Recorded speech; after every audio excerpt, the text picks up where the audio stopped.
पिछले वीडियो में हम लोगों ने पढ़ा था कि रामचंद्र जी और लक्ष्मण जी फूल लेने के लिए वाटिका में गए थे। वहाँ उन्होंने सीता जी को देखा और उसके बाद वो फूल लेकर के मुनि जी के पास आए। इस वीडियो में हम लोग ये पढ़ेंगे कि उसके बाद रामचंद्र जी सीता जी के बारे में क्या सोच रहे हैं, और ये पूरा ही वर्णन जो है बहुत तुलसीदास जी ने बहुत ही अच्छा वर्णन किया है। और रामचंद्र जी के माध्यम से उन्होंने रामचंद्र जी सीता जी को क्या उपमा देते हैं, किस तरह से उनके बारे में सोचते हैं, ये सारी बातें जो है इस वीडियो में हम लोग पढ़ेंगे। बहुत ही अच्छा उन्होंने तुलसीदास जी ने बहुत ही अच्छा जो है यहाँ पे वर्णन किया है। तो हम लोग आगे पढ़ते हैं। हृदय सराहत सियलो नाई, गुरु समीप गवने दो भाई। राम कहा सब कौसुक पाही, सरल स्वभाव छुवत छल नाही। हृदय में सीता जी के सौंदर्य की सराहना करते हुए दोनों भाई गुरु जी के पास आ गए। श्री रामचंद्र जी ने विश्वामित्र जी से सब कुछ कह दिया।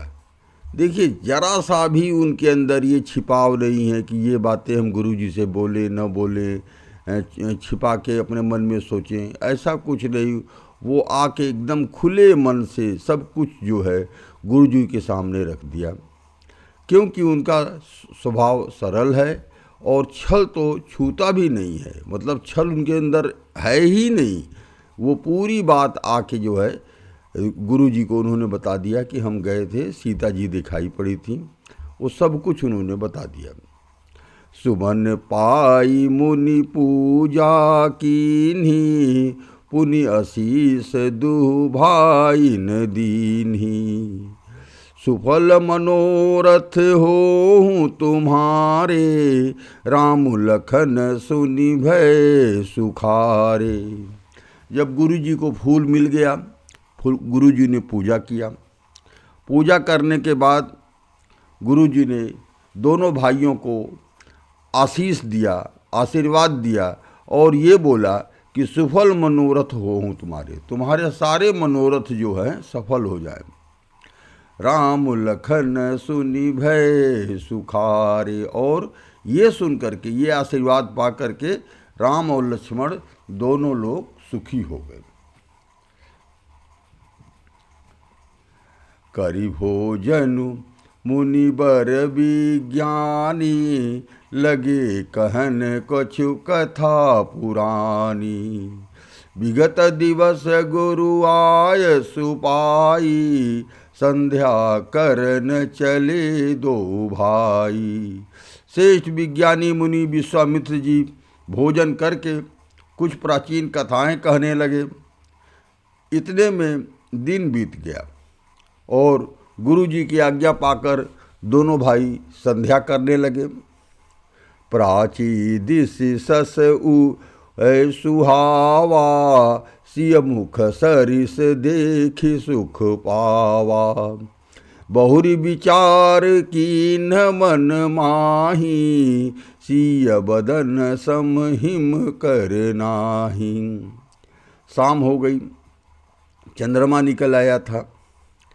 चंद्रमा निकलने के बाद रामचंद्र जी ने चंद्रमा को देखा और सीता के मुख से उनकी तुलना करने लगे। उन्होंने सोचा कि ये सीता का मुख जिसे लग रहा है।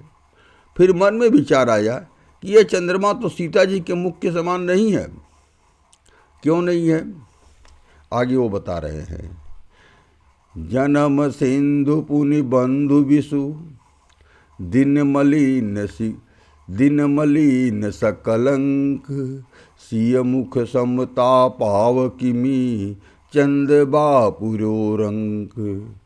खारे समुद्र से तो इसका जन्म, फिर उस समुद्र से उत्पन्न होने के कारण विष इसका भाई है। दिन में यह मलिन शोभाहीन यानी निस्तेज हो जाता है, दिन में वो दिखाई नहीं पड़ता है, उसका कोई शोभा नहीं रहता है और कलंकी काले दाग से युक्त है। बेचारा गरीब चंद्रमा सीता जी के मुख के बराबरी कैसे पा सकता है? ऐसा कुछ तो सीता जी में नहीं है, तो इसलिए चंद्रमा जो है सीता जी के बराबरी नहीं पा सकता।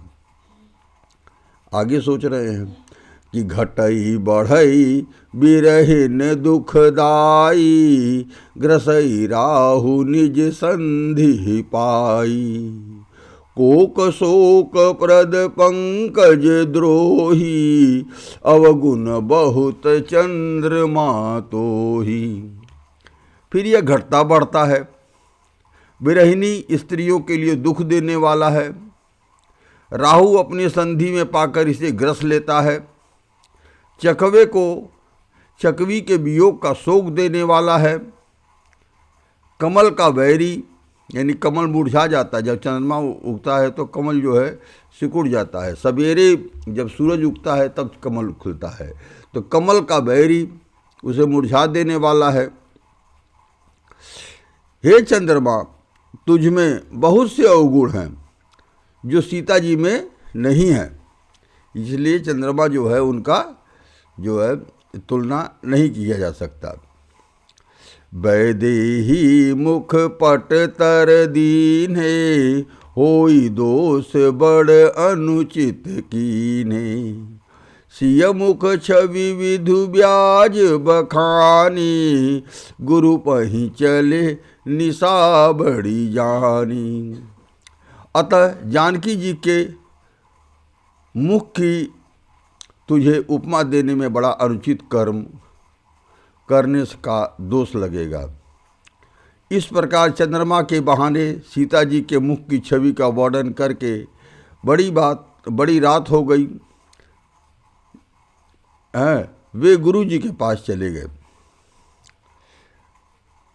करि मुनि चरण सरोज प्रणामा, आयसु पाई कीन्ह विश्रामा, विगत निशा रघुनायक जागे, बंधु बिलो की कहन अस लागे। मुनि के चरण कमलों को में प्रणाम करके आज्ञा पाकर उन्होंने विश्राम किया। रात बीतने पर श्री रघुनाथ जी जागे और भाई को देखकर ऐसा कहने लगे, वे अरुण अवलोकहु ताता, पंकज कोक लोक सुखदाता, बोले लखन जोरी जुग पानी, प्रभु प्रभाव सूचक मृदुबानी। हे तात देखो, कमल चक्रवाक और समस्त संसार के सुख देने वाले अरुणोदय हुआ है। लक्ष्मण जी दोनों हाथ जोड़कर प्रभु के प्रभाव को सूचित करने वाली कोमल वाणी में बोले, अरुणोदय सकुचे कुमुद, उडगन ज्योति मलिन, जिमि तुम्हारे आगमन सुनी, भय निपति बलहीन। अरुणोदय होने से कुमुदनी सकुचा गई है, तारागणों का प्रकाश फीका पड़ गया है। उसी प्रकार से जिस प्रकार आपका आना सुन करके सब राजा बलहीन हो गए हैं। निप सब नखत करही उजियारी, टारी न सकही चाप तम भारी, कमल कोक मधुकर खगनाना, हर से सकल निशा अवसाना। सब राजा रूपी तारे उजाला माने मंद प्रकाश करते हैं। सब राजा लोग मंद प्रकाश जैसे जो है तारे जो है टिमटिमाते हैं, उस तरह से वो जो है प्रकाश कर रहे हैं, पर वे धनुष रूपी महान अंधकार को हटा नहीं सकते। धनुष बहुत भारी है, उसको हटा नहीं सकते हैं। रात्रि का अंत होने से जैसे कमल, चकवे, भौरे और नाना प्रकार के पक्षी हर्षित हो रहे हैं, ऐसे ही प्रभु सब भगत तुम्हारे, होई हैं टूटे धनुष सुखारे। वह भानु बिनु श्रम तम नासा, दूरे नखत जग तेजु प्रकाशा। वैसे ही प्रभु आपके सब भक्त धनुष टूटने पर सुखी होंगे। सूर्य उदय हुआ, बिना ही परिश्रम अंधकार नष्ट हो गया, तारे छिप गए, संसार में तेज और प्रकाश फैल गया। रवि निज उदय ब्याज रघुराया, प्रभु प्रताप सब निपन दिखाया। तो भुज बल महिमा उद्घाटी, प्रकटी विधु विघटन परिपाटी। हे रघुनाथ जी, सूर्य ने अपने उदय के बहाने सब राजाओं को प्रभु यानी आपका प्रताप दिखलाया है। आपकी भुजा के बल की महिमा उद्घाटित करने यानी दिखाने के लिए ही धनुष तोड़ने की यह पद्धति प्रकट हुई है। बंधु बचन सुनि प्रभु मुस्काने, होई सुचि सहज पुनीत नहाने। प्रात क्रिया करि गुरु पाही, चरण सरोज सुभग सिर। प्रात क्रिया करि गुरु पही आए, चरण सरोज सुभग सिर नाए। भाई के वचन सुनकर प्रभु मुस्कुराए। फिर स्वभाव से ही पवित्र श्री राम जी ने शौच से निवृत्त होकर के स्नान किया और नित्य कर्म करके गुरु जी के पास गए। आकर उन्होंने गुरु जी के सुंदर चरण कमलों में सिर नवाया। सतानंदु तब जनक बोलाए, कौसुक मुनि पही तुरत पठाई। जनक विनय तिन आई सुनाई, हर्षि बोली लिए दो भाई। तब जनक जी ने सतानंद जी को बुलाया। उन्हें तुरंत ही विश्वामित्र मुनि के पास भेज दिया। उन्होंने आकर जनक जी की विनती सुनाई। विश्वामित्र जी ने हर्षित होकर के दोनों भाइयों को बुलाया। सतानंद पद बंदी प्रभु, बैठे गुरु पहि जाई। चलहु तात मुनि कहु तब, पठवा जनक बोलाई। सतानंद जी के चरणों की वंदना करके प्रभु श्री रामचंद्र जी गुरु जी के पास जा बैठे।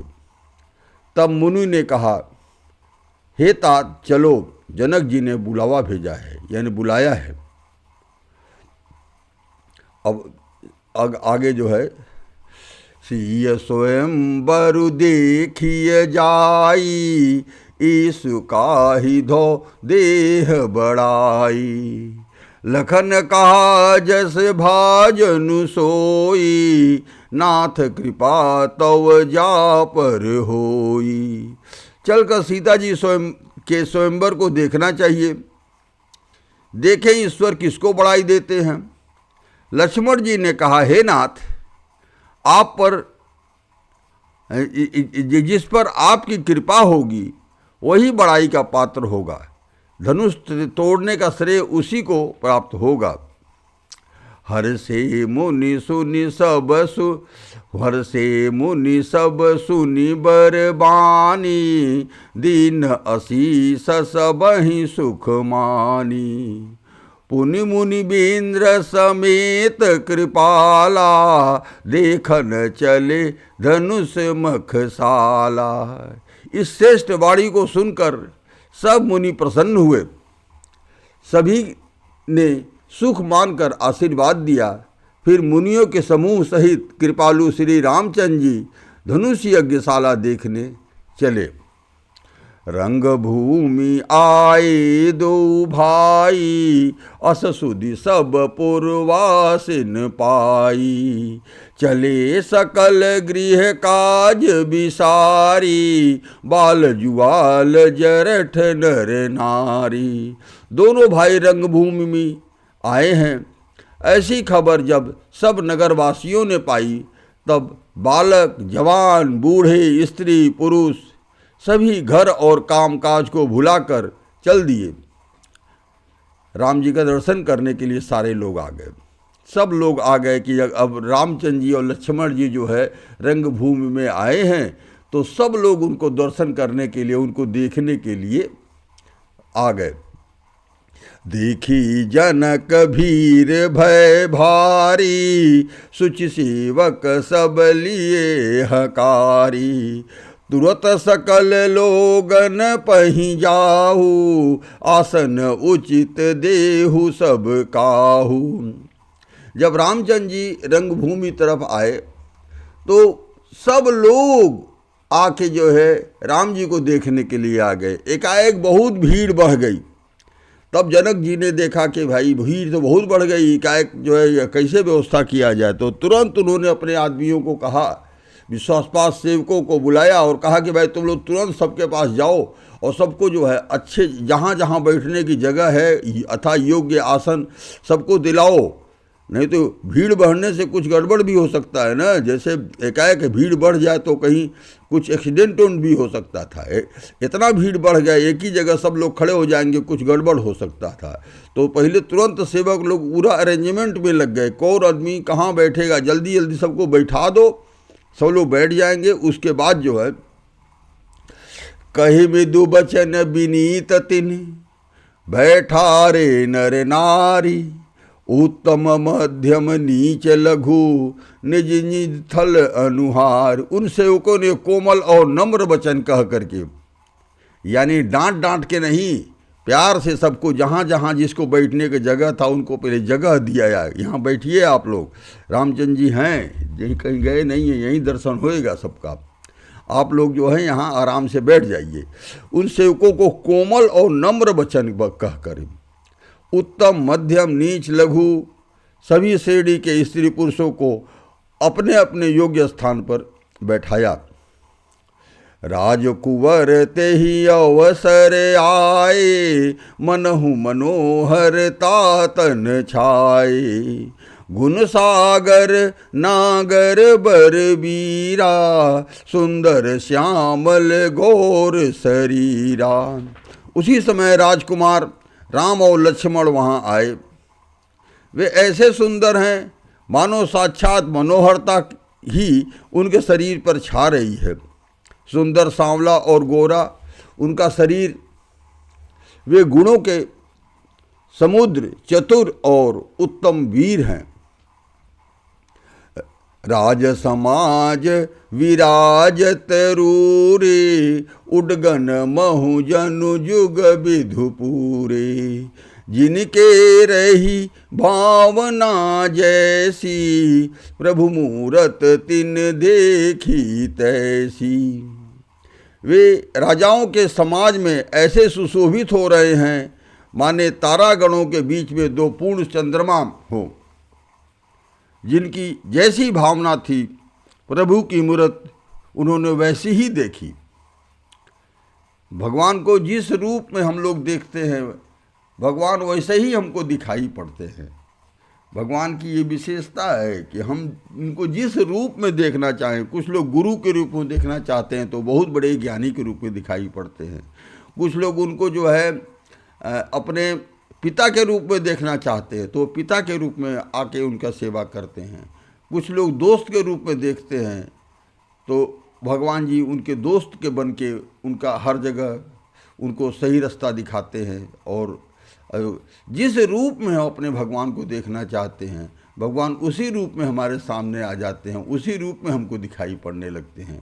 तो वही कहा, जिनके रही भावना जैसी, प्रभु मूरत तिन देखी तैसी।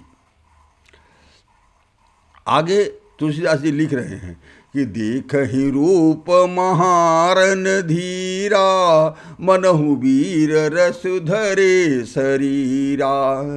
डरे कुटिल निप प्रभु ही निहारी, मनहु भयानक मूरत भारी।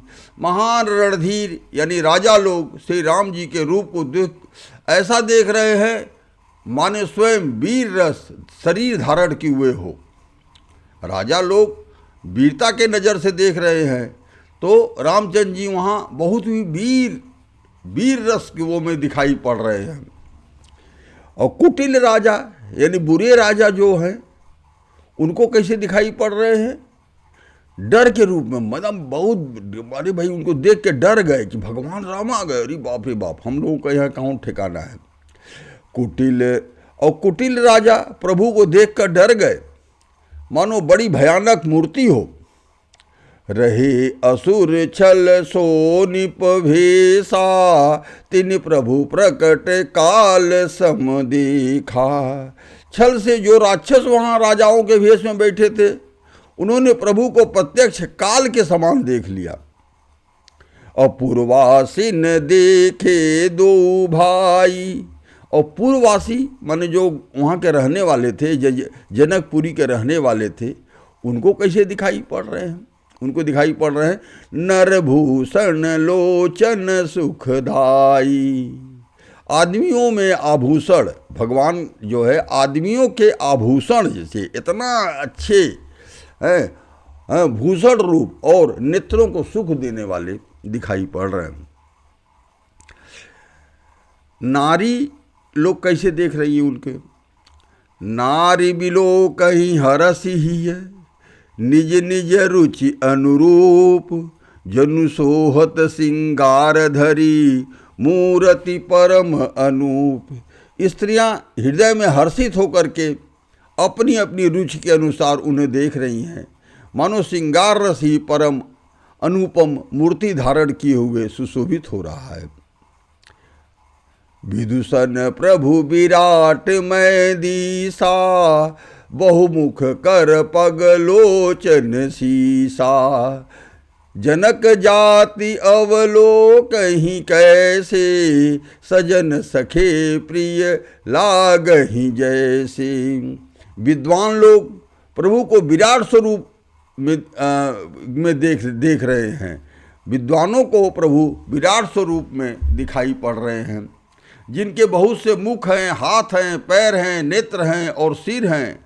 जनक जी के सजातीय कुटुंबी, जनक जी के कुटुंबी में जैसे उनके मतलब उनके परिवार के लोग जो है राम जी को कैसे देख रहे हैं?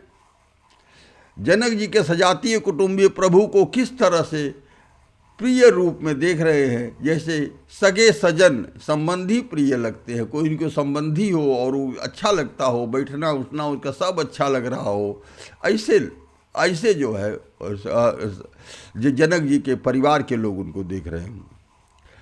सहित विदेह बिलो कही रानी, शिशु सम प्रीत न जाति बखानी।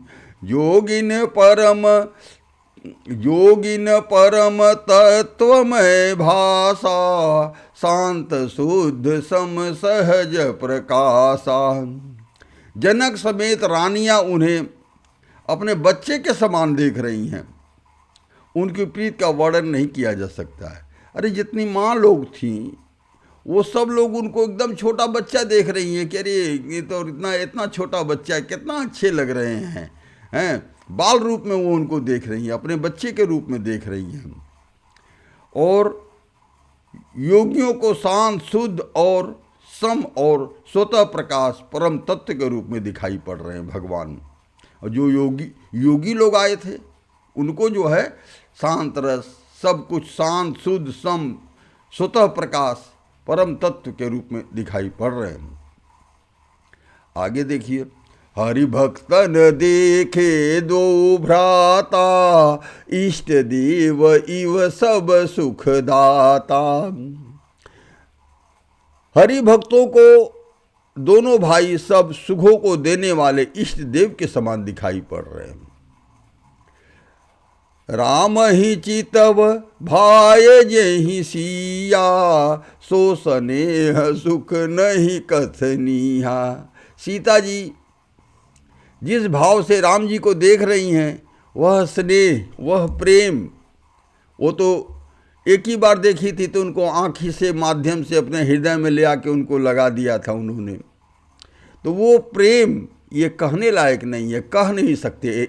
इतना मतलब अधिक प्रेम है कि उसको हम लोग जो है कितना वर्णन, तुलसीदास जी कह रहे हैं कि हम कितना वर्णन करें, ये कहने लायक नहीं, हम नहीं कह पा रहे हैं। वो चीज़ जो है कोई उनको कहने का शब्द नहीं मिल रहा है। उर अनुभवति न कही सक सो, कवन प्रकार कहे कवि को। यही विधि रहा जाहि जस भाऊ, तेहि तस देखे कौशल राऊ।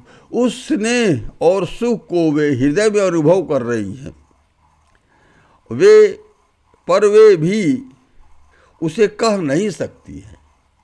फिर कोई कवि उसे किस प्रकार से कहे। वही बात हम पहले बोले ना कि प्रेम इतना है कि प्रेम का वर्णन नहीं किया जा सकता। प्रेम अनुभव करने की चीज़ होती है, प्रेम जो है कहने की चीज़ नहीं होती है, कह ही नहीं सकते उसको। उसका कैसे हम उसको शब्द कहाँ से ले आवें। तो यही चीज़ है।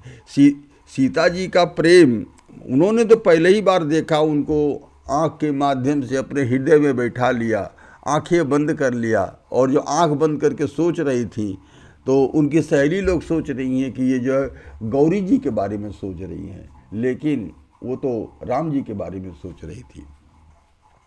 इस प्रकार जिसका जैसा भाव था, यानी जिसका जैसा प्रेम था, जैसा जिस रूप में वो देख रहा था, उसने कौशलदीश श्री राम जी को वैसे ही देखा।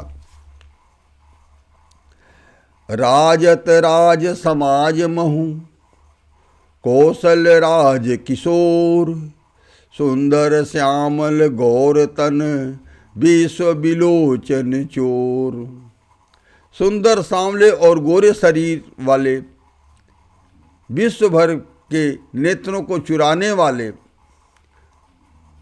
कौशलाधीश के कुमार राज समाज में इस प्रकार सुशोभित हो रहे हैं।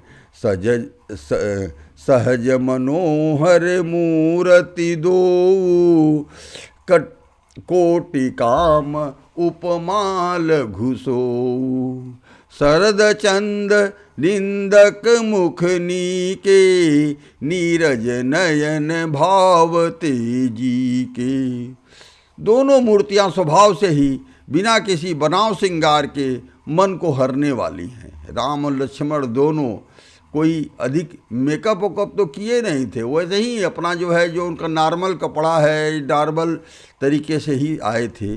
दोनों मूर्तियां स्वभाव से ही बिना किसी बनाव श्रृंगार के मन को हरने वाली थी। करोड़ों कामदेवों की उपमा भी उनके लिए तुच्छ है। उनके सुंदर मुख शरद पूर्णिमा के चंद्रमा की भी निंदा करने वाले, यानी शरद पूर्णिमा का चंद्रमा उनसे बहुत ही कम पड़ जा रहा है, जो जितने अच्छे वो लग रहे हैं।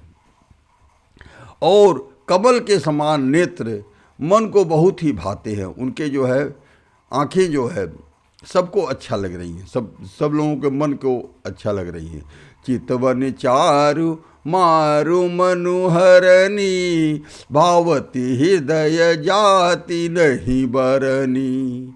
कल कपोल श्रुति कुंडल लोला, चिबुक अधर सुंदर मृदु बोला। सुंदर चितवन सारे संसार को मन के हरने वाले कामदेव को भी मन को हरने वाली है।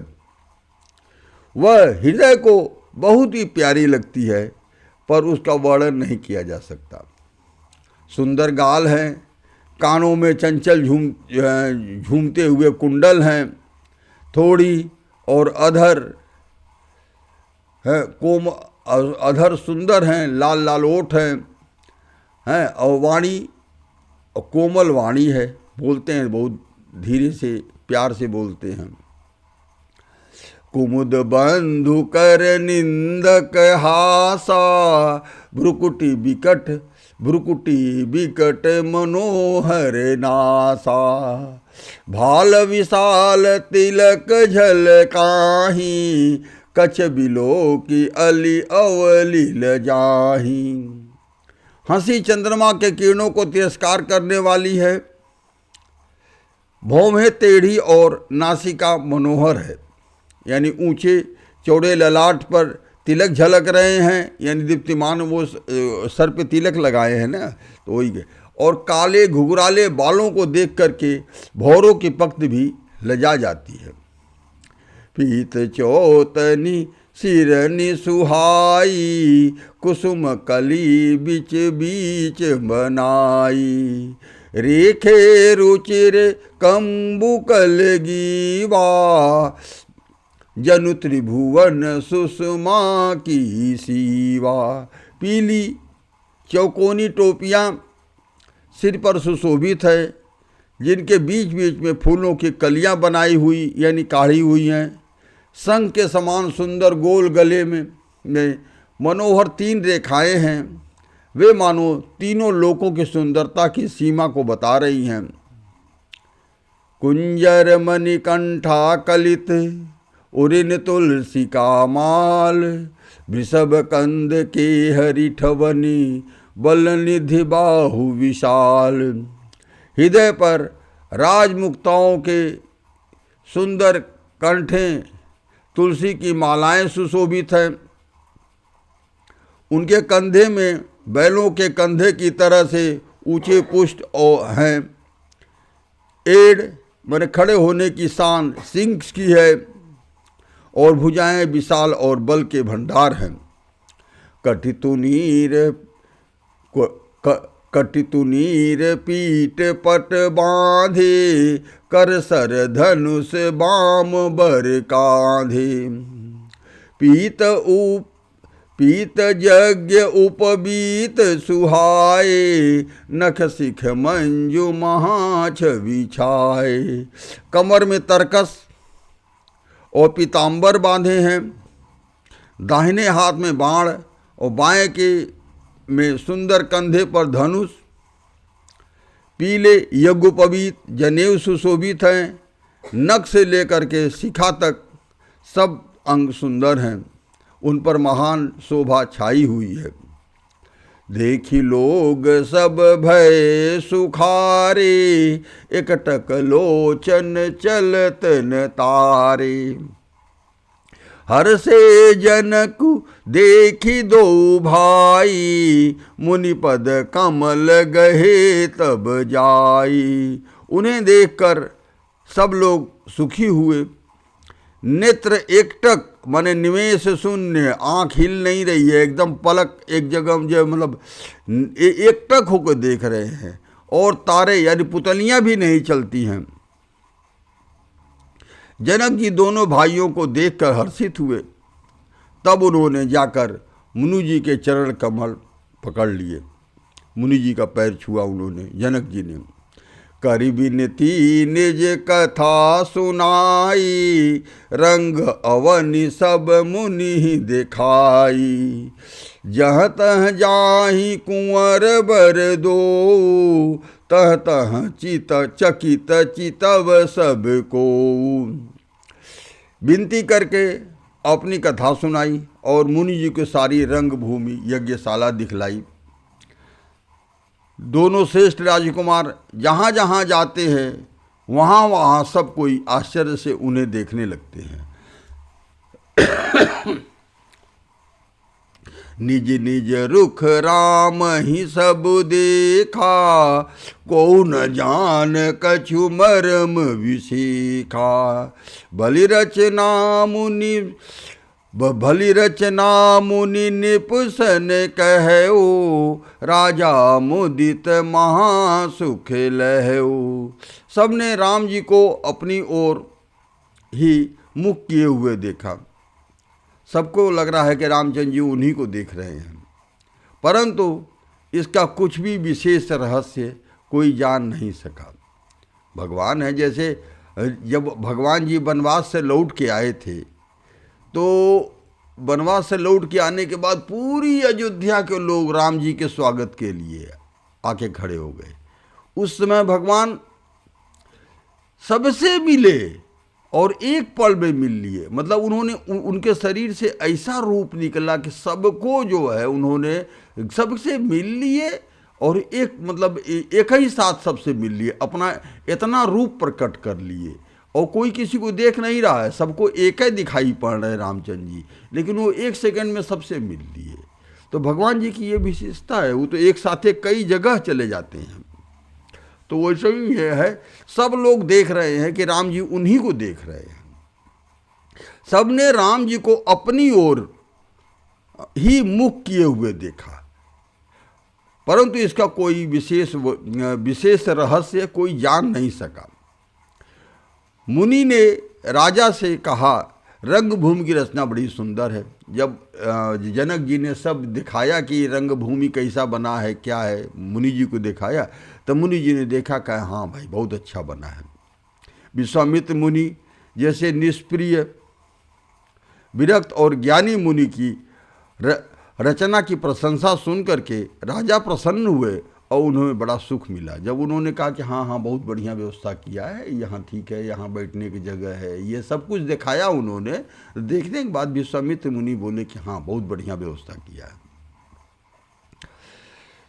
सब मंचन ते मंचु एक सुंदर विशद विशाल, मुनि समेत 2 बंधु तह बैठा रे महिपाल। सब मंचों में एक मंच अधिक सुंदर है, उज्जवल, गौर और विशाल है। एक बहुत बढ़िया मंच बना हुआ है। सब मंच बने हुए हैं, बहुत से मंच बने हुए हैं, लेकिन उसमें एक मंच बहुत अच्छा लगा, जो बहुत अच्छा था। उस पर राजा ने मुनि सहित दोनों भाइयों को उस पर बैठाया कि इस मंच पे आप लोग बैठिए। प्रभु देखी सब निपहिहारे, जिनु राकेश उदय भय तारे। अस प्रतीत सबके मन माही, राम चाप तोरब सक नाही। प्रभु को देखकर सब राजा हृदय में ऐसे हार गए, निराश और उत्साहहीन हो गए, जैसे पूर्ण चंद्रमा के उदय होने पर प्रकाश तारे जो है प्रकाशहीन हो जाते हैं। उनके तेज को देख करके सबके मन में ऐसा विश्वास हो गया कि रामचंद्र जी धनुष तोड़ेंगे, इसमें कोई संदेह नहीं है। बिन भंजे भव धनुष विशाला, मेले ही सिय राम उर्माला।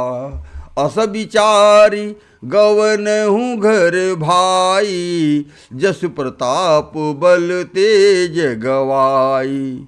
उधर उनके रूप को देख करके सबके मन में यह निश्चय हो गया कि शिव जी के विशाल धनुष को जो संभव है न टूट सके, बिना तोड़े भी सीता जी रामचंद्र जी के गले में जयमाल डाल देंगी।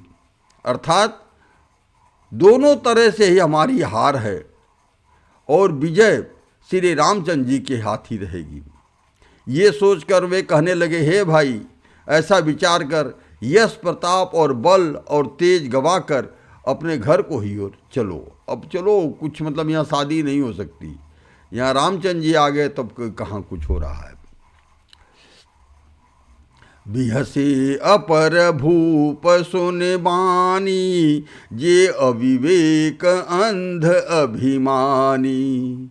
तोरेहु धनुष ब्याहु अवगाहा, बिन तोरे को कुंवरी बियाहा। दूसरे राजा जो घमंडी थे, देखिए एक ही जगह हर तरह के राजा आए हुए हैं। कुछ तो सही चीज़ सोच रहे हैं और कुछ लोग जो है घमंड में कि अरे ऐसा कैसे हो जाएगा। दूसरे राजा जो अपने अविवेक के अंधे हो रहे हैं, वे अभिमानी थे। यह बात सुनकर बहुत हंसे। उन्होंने कहा, धनुष तोड़ने पर भी विवाह होना कठिन है, अर्थात सहज में ही हम जानकी जी को हाथ से नहीं जाने देंगे। फिर बिना तोड़े तो राजकुमारी को ब्याह ही कौन कर सकता है। मतलब अगर धनुष टूट भी जाए तो भी हम अवरोध डालेंगे, हाँ हम रोकेंगे, कैसे शादी हो जाएगा, ये चीज कह रहे हैं वो। तो बिना तोड़े कैसे शादी। एक बार कालऊ किन हो, सियहित समर जी तब हम सो। अब वो लड़ाई झगड़ा पे आ गए। एक बार काल भी होए, काल ही क्यों न होए, एक बार तो सीता जी के लिए हम उससे युद्ध करके जीत लेंगे। यह घमंड की बात सुनकर दूसरे राजा जो धर्मात्मा हरि भक्त और सयाने थे मुस्कुराए, क्या ये अपने दिमाग से सोच रहे हैं, सोचने दो। सीय बिहाय बे राम गर्भ दूर करी निपन के, जीत को सक संग्राम दशरथ के रन बाकुरी। उन्होंने कहा, राजाओं को गर्व दूर करके जो धनुष किसी से नहीं टूट सकेगा उसे तोड़ करके श्री राम जी सीता जी से को ब्याहेंगे, उनसे शादी होगा। रही युद्ध की बात, अगर तुम कह रहे हो कि हम उनसे लड़ जाएंगे, काल से भी लड़ सकते हैं, उनसे भी लड़ सकते हैं, तो दशरथ जी को तुम जानते नहीं हो, ये उनके घर के लड़के हैं, उनसे युद्ध में कोई नहीं जीत सकता। महाराज दशरथ रण में बाके पुत्रों को युद्ध में तो कोई जीत ही नहीं सकता। व्यर्थ मरहु जनि गाल बजाई, मन मोद कहीं की भूख बुताई। सिखा हमारी सुनी परम पुनीता, जगदम्बा जानहु जिय सीता। गाल बजाकर मुंह से बकर बकर बोल के व्यर्थ ही मत मरो। मन के लड्डुओं से कहीं भूख नहीं बुझती है। मन में हम सोच लिए कि हम रसगुल्ला खा रहे हैं तो क्या हमारे मुंह में रसगुल्ला आ जाएगा? अरे कर्म करना पड़ेगा ना, उसे रहना पड़ेगा तब मिलता है। तो कब मन के लड्डुओं से कहीं भूख नहीं बुझती है। हमारी परम पवित्र निष्कपट सीख को सुनकर सीता जी को अपने जी में साक्षात जगत जननी, जगत को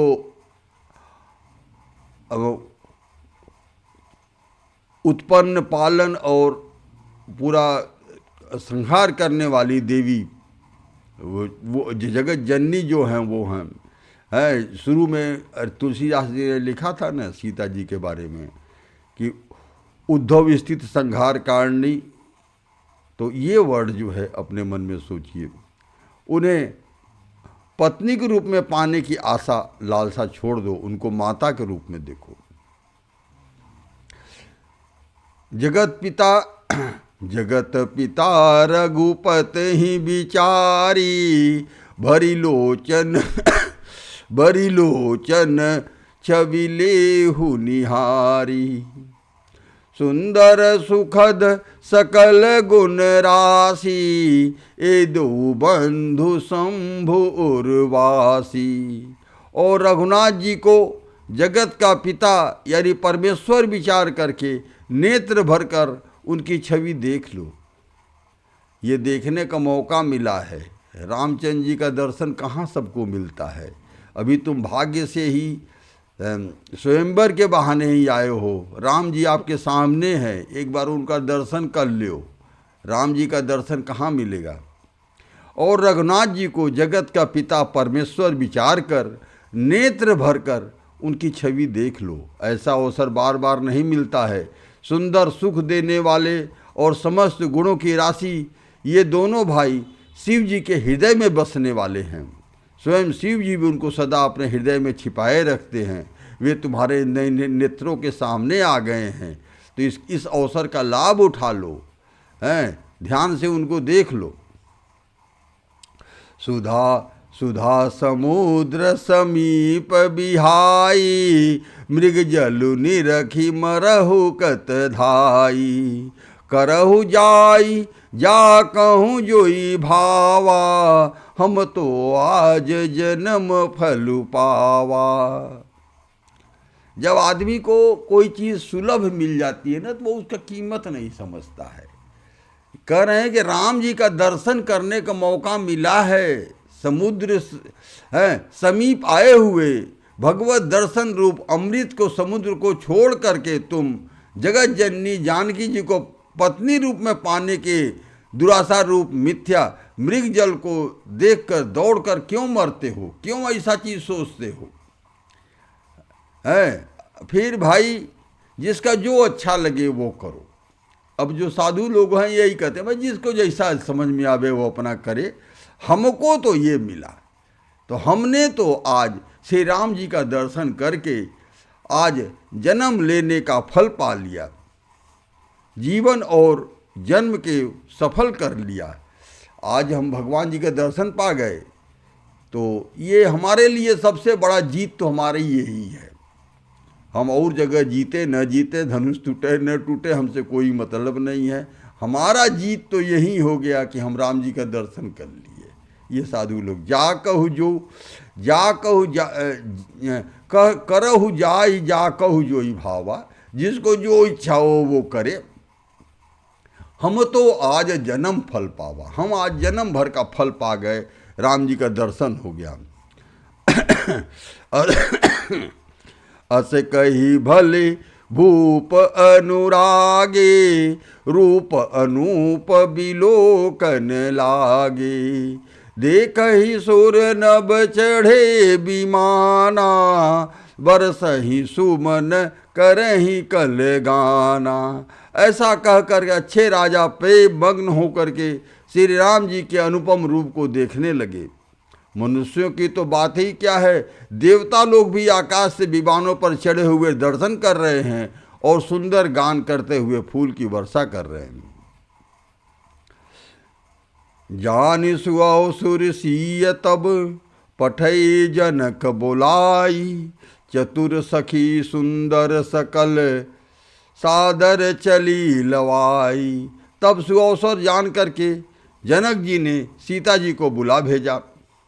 सब चतुर और सुंदर सखियां आदरपूर्वक उन्हें लिवाकर चली। सिय शोभा नहीं जाई बखानी, जगदम्बिका रूप गुण खानी। उपमा सकल मोहि लघु लागी, प्राकृत नारी अंग अनुरागी। रूप और गुणों की खान जगत जननी जानकी जी की शोभा का वर्णन नहीं हो सकता। उनके लिए मुझे काव्य की उपमा तुच्छ लगती हैं, क्योंकि वे लौकिक स्त्रियों के अंगों के अनुराग रखने वाली हैं। कवि जी यानी तुलसीदास जी कह रहे हैं कि हम जो कविता का जो उपमा है वो सब जो है लौकिक उपमा, जो यहाँ के सांसारिक है उसमें जो है ये उपमा देने वाली हैं। वे वो सीता जी के उपमा देने लायक नहीं है, अर्थात वे जगत की स्त्रियों के अंगों को दी जाती हैं। काव्य की उपमाएं सब त्रिगुणात्मक माइक जगत से ली गई हैं। उन्हें भगवान के शक्ति स्वरूपा शक्ति जानकी जी के अपराकृत चिन्मय अंगों के लिए प्रयुक्त करना उनका अपमान करना है और अपने को उपहासास्पद बनाना है। यानी तुलसीदास से कहे कि इन चीज़ों से तो सीता जी के का उपमा दिया ही नहीं जा सकता। सिय बरनीय ते ही उपमा देई, कुकबि कहाई अजस को लेई। जो पट तरिय तीय समसिया, अस जग असी युवती कहाँ कंबनिया। सीता जी के वर्णन में उन्हीं उपमाओं को देख करके कौन कुकवि कहलाए और अपजस का भागी बने। अर्थात सीता जी के लिए तो उन उपमाओं के उपयोग करना सुकवि के पद से मतलब हट जाना है और अपकीर्ति मोल लेना है। कोई भी सुकवि ऐसी नादानी और अनुचित कार्य नहीं करेगा। यदि किसी स्त्री के साथ सीता जी की तुलना की जाए तो जगत में ऐसी सुंदर युवती ही कहाँ है, कोई है ही नहीं जिससे उनका तुलना किया जा सके। गिरा मुखर तन अरध भवानी, रति अति दुखित अतनुपते जानी। विषबारुनि बंधु प्रिय जेहि, कहिय रमा सम किमि वैदेही। पृथ्वी पर स्त्रियों की तो बात ही क्या है, देवताओं की स्त्रियां भी यदि देखा जाए तो हमारी अपेक्षा कहीं अधिक दिव्य और सुंदर हैं, तो उनमें सरस्वती जी तो बहुत बोलने वाली हैं। पार्वती अर्धांगिनी है, यानी उनका आधा नारी नटेश्वर रूप में आधा ही अंग स्त्री का है, शेष अंग पुरुष शिव जी का है। कामदेव की स्त्री रति पति के बिना शरीर का अनंग मान करके बहुत दुखी रहती है, और जिनके विष और मध्य जैसे समुद्र से उत्पन्न होने के कारण प्रिय भाई हैं, उन लक्ष्मी जी के समान तो जानकी जी को कहा ही नहीं कैसे जा सकता है। जो छवि सुधा पयो निधि होई, परम रूप मैं कश्यप सोई। शोभार जुमंदरु सिंगारू, मथे पानी पंकज निज मारू। जिन लक्ष्मी जी की बात ऊपर कही गई है वे निकली तो खारे समुद्र से है, जिनको मथने के लिए भगवान अति कर्कश पीठ वाले कश्यप रूप में अवतार लिया था, कौशल कश्यप रूप धारण किया था, तब तो पार्वती जी वो का नाम लक्ष्मी माता निकली थी। रस्सी बनाई गई थी महान विषधर वासुकी नाग की। मथनी का कार्य किया गया था अश्य कठोर मंदराचल पर्वत, और उसे मथा सारे देवताओं और दैत्यों ने मिलकर। जिन लक्ष्मी जी को अतिशय शोभा की खान और अनुपम सुंदरी कहते हैं, उनको प्रकट करने के हेतु ये बने ये सब असुंदर और स्वाभाविक ही कठोर उपकरण। ऐसे उपकरणों से उत्पन्न हुई लक्ष्मी जानकी जी की समता कैसे पा सकती हैं? हाँ, इसके विपरीत यदि छवि रूपी अमृत का समुद्र हो, परम रूप में कश्यप हो, शोभा रूप रस्सी हो, श्रृंगार रूप पर्वत हो, और उस छवि के समुद्र से स्वयं कामदेव ही अपने ही कर कमल से मथें, ऐसी विधि से यही विधि उपजे लक्ष्य सब, यही विधि उपजे लक्ष्य जब, सुंदरता सुखमूल तदपि सकोच समेत कवि कहीं सी समतूल। इस प्रकार का संयोग होने पर जब सुंदरता और सुख की मूल लक्ष्मी उत्पन्न हो, तो भी कवि लोग उसे बहुत संकोच के साथ सीता जी के समान कहेंगे। जिस सुंदरता के समुद्र को कामदेव मथेगा, वह सुंदरता भी प्राकृत लौकिक और सुंदरता होगी, क्योंकि कामदेव स्वयं भी त्रिगुणमयी प्रकृति का ही विकार है। अतः उस सुंदरता को मथ कर प्रकट की हुई लक्ष्मी भी उपयुक्त लक्ष्मी की अपेक्षा कहीं अधिक सुंदर और दिव्य होने पर भी प्राकृत ही होगी। अतः उनके साथ जानकी जी की तुलना करना कवि के लिए बड़े संकोच की बात होगी। जिस सुंदरता से जानकी जी का दिव्यातीत दिव्य सब दिव्य विग्रह बना है, वह सुंदरता उपयुक्त सुंदरता से भिन्न और अप्राकृतिक है। वस्तुतः लक्ष्मी जी का अप्राकृतिक रूप भी यही है। वह कामदेव को मथने से में नहीं आ सकती, और जानकी जी का स्वरूप ही अतः इससे भिन्न नहीं है। और उपमा दी जाए भिन्न वस्तुओं के साथ में। इसके अतिरिक्त जानकी जी प्रकट हुई स्वयं अपनी महिमा से। उन्हें प्रकट करने के लिए किसी भिन्न उपकरण की अपेक्षा नहीं थी, अर्थात शक्तिमान से अभिन्न अद्वैत तत्व हैं, अतएव अनुपमेय हैं। यही गूढ़ दार्शनिक तत्व भक्त शिरोमणि कवि ने इस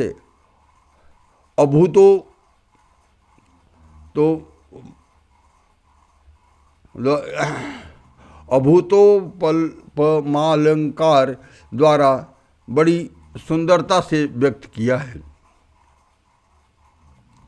चली संघले सखी सयानी, गावत गीत मनोहर बानी। सोह नवल तनु सुंदर सारी, जगत जननी अतुलित छवि भारी।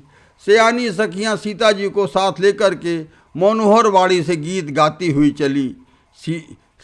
सीता जी के नवल शरीर पर सुंदर साड़ी सुशोभित है। जगत जननी की महान छवि अतुलनीय है। भूषण सकल सुदेश सुहाए, अंग अंग रचि सखिन बनाए। रंग भूमि जब सिय पगुधारी, देखि रूप मोहे नर नारी। सब आभूषण अपनी अपनी जगह पर शोभित हैं, जिन्हें सखियों ने अंग अंग में भली भांति सजाकर पहनाया है। तब जब सीता जी ने रंगभूमि में पैर रखा, तब उनका दिव्य रूप देख करके स्त्री पुरुष सभी मोहित हो गए। हरसि सुरन दुमदुमी बजाई, बरसि प्रसून अप्सरा गाई। पानी सरोज सोह जयमाला, अवचट चितय सकल भुआला। देवताओं ने हर्षित होकर के नगाड़े बजाए और पुष्प वर्षा करके अप्सराएं गाने लगी। सीता जी के कर कमलों से जयमाल सुशोभित है। यह सब राजा चकित होकर अचानक उनकी ओर देखने लगी। सीय चकित चित राम ही चाहा, भय मोह बस सब नर नाहा। गुरु समीप देखे दो भाई, लगे ललक लोचन निधि पाई। सीता जी ने चकित चित्त से राम जी को देखने लगी। तब सब राजा लोग मोह के वश में हो गए। सीता जी ने मुनि के पास बैठे हुए दोनों भाइयों को देखा तो उनके नेत्र अपना खजाना पा करके ललचा कर वहीं से राम जी पर जा लगे, यानी स्थिर हो गए, वहीं राम जी को देखने लगी। अब हम लोग यहीं थोड़ा विश्राम लेते हैं, बहुत देर हो गया, बहुत लंबा वीडियो वैसे ही बन गया आज, अभी तो बहुत बाकी है। ठीक है, हम लोग अभी विश्राम लेते हैं, फिर आगे बढ़ते हैं।